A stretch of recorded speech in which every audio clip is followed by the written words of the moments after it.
Welcome on रिसवाइस academy. तो आज हमारा चैप्टर है 6th क्लास की एनसीईआरटी का। और ये आप जानते हैं, ये भूगोल को एकदम शुरुआत से पढ़ाने के लिए मैंने आपको बताया था, ये सोर्स है। तो चैप्टर 3 है पृथ्वी की गतियाँ। और इससे पहले मैंने आपको सौरमंडल और अक्षांश और देशांतर के बारे में पढ़ा चुका हूँ। तो पृथ्वी दो प्रकार से गति करती है, घूर्णन और परिक्रमण। आपको लग रहा होगा इन दोनों गति में फर्क क्या है, घूर्णन और परिक्रमण में क्या फर्क है। तो पृथ्वी का अपने अक्ष पर घूमना, सिर्फ एक जगह पर घूमना घूर्णन कहलाता है। जो पृथ्वी 24 घंटे में एक चक्कर राउंड घूमती है ना, जिससे दिन और रात होते हैं, तो उसे तो कहते हैं घूर्णन। लेकिन सूर्य के चारों ओर जब एक परिक्रमा करती है पृथ्वी, है ना, जो एक साल में होती है 365 दिन में, उसे कहते हैं परिक्रमण। ठीक है, तो अब आप समझ गए हैं घूर्णन और परिक्रमण क्या है। तो घूर्णन तो वो 24 घंटे में होता है और परिक्रमण 365 दिन में, जो पूरे साल में होता है।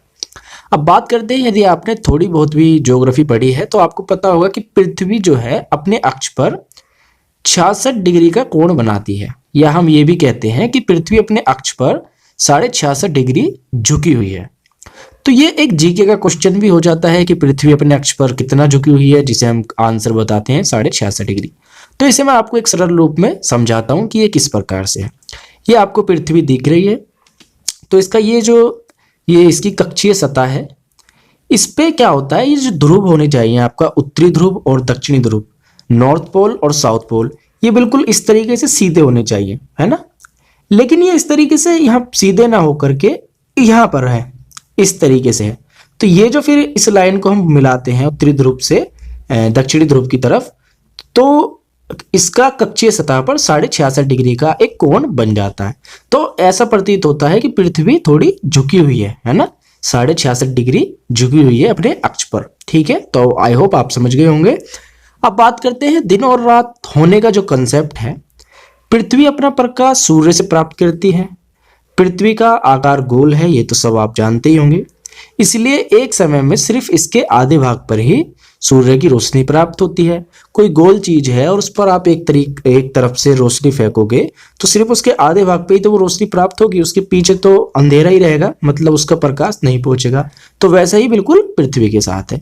तो इसलिए इसके आधे भाग पर सूर्य की रोशनी प्राप्त होती है, और जो भाग सूर्य की तरफ होता है वहां दिन होता है, जबकि दूसरे भाग में रात होती है।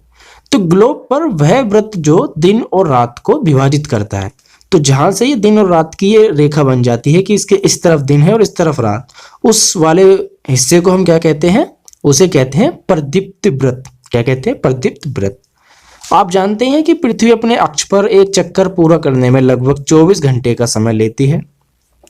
अब आपसे एक सवाल पूछता हूं, यदि पृथ्वी घूर्णन ना करे तो क्या होगा, यानी पृथ्वी अगर घूमे ही नहीं तो क्या होगा। तो जो सूर्य के तरफ वाले पृथ्वी के भाग में हमेशा दिन होगा, है ना। पृथ्वी घूमती है जब ही तो दिन और रात होते हैं। पृथ्वी, सूरज इस तरफ है, पृथ्वी घूमी तो यहाँ दिन हो गया, और इसके पीछे रात हो गई। फिर वो हिस्सा आगे आया सूर्य की तरफ, यहाँ दिन हो गया। जो हिस्सा सूर्य की तरफ तो पीछे चला गया तो रात हो गई। तो अगर पृथ्वी घूमेगी नहीं तो जो सूर्य की तरफ वाला भाग है वहां तो हमेशा दिन होगा, जिसके कारण उस भाग में गर्मी लगातार पड़ेगी, जबकि जो दूसरा भाग है वह हमेशा अंधेरा रहेगा और पूरे वर्ष वहां या समय ठंड पड़ेगी। इस तरह की अवस्था में जीवन संभव नहीं हो पाएगा। ठीक है, अब समझते हैं पृथ्वी की दूसरी गति। अब तक तो हम घूर्णन की बात कर रहे थे, अब बात करते हैं परिक्रमण की। तो जो सूर्य के चारों ओर घूमने पर होता है उसका परिक्रमण, पृथ्वी सूर्य के चारों तरफ एक परिक्रमण करने में कितना समय लेती है, मैंने आपको बताया था शुरू में, 1 वर्ष, या हम कह सकते हैं 365 दिन। लेकिन सिर्फ 365 दिन का समय नहीं लेती, इसे अगर अब बिल्कुल मैं आपको डीप में बताऊं तो 365 दिन और 6 घंटे का समय लेती है एक पूरा चक्कर लगाने में सूर्य का पृथ्वी। लेकिन हम सुविधा के लिए सिर्फ 365 दिन का मानते हैं 1 वर्ष, और 6 घंटे को इसमें नहीं जोड़ते। अब सवाल उठता है, ये एक्स्ट्रा जो 6 घंटे हैं इनका क्या होता है, और ये उठना चाहिए क्वेश्चन, ये जायज है। तो आपने लीप वर्ष के बारे में सुना होगा। लीप वर्ष वह वर्ष होता है जिसमें साल में 300, वैसे तो 365 दिन होते हैं, लेकिन लीप वर्ष में 366 दिन होते हैं, यानी कि एक एक्स्ट्रा दिन वो जोड़ा जाता है फरवरी में 28 की जगह 29 दिन होते हैं, है ना। तो ये लीप वर्ष का कॉन्सेप्ट यहीं से निकल कर आता है। हर 4 वर्ष में आता है, आप जानते हैं लीप वर्ष, जिसमें फरवरी में 29 दिन यानी 1 दिन एक्स्ट्रा होता है। तो ये जो हमारे 6 घंटे एक्स्ट्रा हैं वो प्रत्येक 4 वर्ष के बचे हुए 6 घंटे मिलकर, यानी कि 4 आपका लीप ईयर्स 4 साल में क्यों आता है, जो 4 साल के 6 घंटे बचे, तो 6 को अगर आप 4 से गुना करोगे तो 24 घंटे हो गए, यानी कि 1 दिन बन जाता है मिलकर। तो इस अतिरिक्त दिन को हम फरवरी के महीने में जोड़ देते हैं। इस तरह प्रत्येक चौथे वर्ष फरवरी माह में 28 के बदले 29 दिन होते हैं, और ऐसा वर्ष जिसमें 366 दिन होते हैं उसे लीप वर्ष कहा जाता है। ठीक है, तो लीप वर्ष में फरवरी में 1 दिन एक्स्ट्रा जुड़ने से 366 दिन हो जाते हैं। ठीक है, अब बात करते हैं ऋतुओं में जो परिवर्तन होता है, सर्दी, गर्मी, बसंत, ये सब आते हैं ना। तो ये परिवर्तन ऋतुओं में किस प्रकार होता है, ये भी पृथ्वी की स्थिति में परिवर्तन के कारण होता है। जो वो सूर्य के चारों ओर घूमती है ना, परिक्रमण करती है, तो पृथ्वी की स्थिति बदलती रहती है। कभी जो सूरज सीधा कर्क रेखा पर होता है, कभी मकर रेखा पर होता है, कभी भूमध्य रेखा पर होता है। तो इस तरीके से जो उसकी पृथ्वी की स्थिति बदलती रहती है, तो उससे ही ये ऋतुओं में परिवर्तन होता है। तो 21 जून को सूर्य कर्क रेखा पर लंबवत होता है। अतः इस समय जो ये आपका उत्तरी गोलार्ध है, मैंने आपको पिछले वीडियो में समझाया था ना, उत्तरी गोलार्ध और दक्षिणी गोलार्ध क्या होते हैं।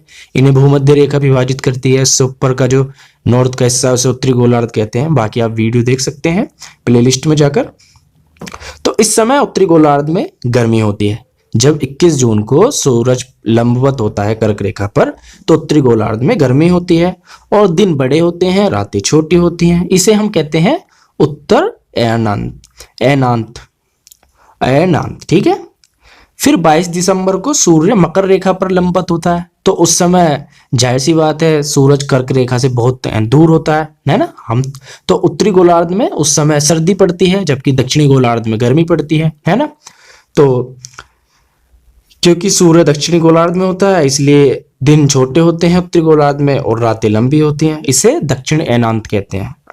और क्या आप ये जानते हैं कि जो ऑस्ट्रेलिया है वहाँ जो क्रिसमस मनाते हैं हम, हमारे यहाँ तो भरी सर्दी में होता है, लेकिन ऑस्ट्रेलिया क्योंकि दक्षिणी गोलार्ध में पड़ता है, तो इसलिए वहाँ क्रिसमस गर्मियों में होता है, ग्रीष्म ऋतु में होता है। ठीक है, तो आप समझ गए कि 21 जून को सूरज कर्क रेखा पर लंबवत होता है और 22 दिसंबर को मकर रेखा पर लंबवत होता है, और 21 मार्च एवं 23 सितंबर को सूर्य की जो किरणें होती हैं वो विषुवत वृत्त पर सीधी पड़ती हैं। ठीक है, तो इस अवस्था में कोई भी ध्रुव सूर्य की ओर झुका हुआ नहीं होता, इसलिए पूरी पृथ्वी पर रात एवं दिन बराबर होते हैं। तो इसे हम कहते हैं विषुव। ठीक है, विषुव इसे कहा जाता है। ठीक है, तो ये वाला जो आपका चैप्टर है पृथ्वी की गतियां, ये यहीं पर समाप्त होता है। अगर आपको कोई डाउट हो, कोई प्रॉब्लम हो, तो आप मुझसे कमेंट कर पूछ सकते हैं। और अगर अभी तक आपने चैनल सब्सक्राइब नहीं किया है तो प्लीज़ कर दीजिए, क्योंकि ये आपके लिए बहुत ही इंपॉर्टेंट चैनल है। ये एक बहुत ही बेहतरीन आपका ऑनलाइन कोचिंग प्लेटफॉर्म है। धन्यवाद।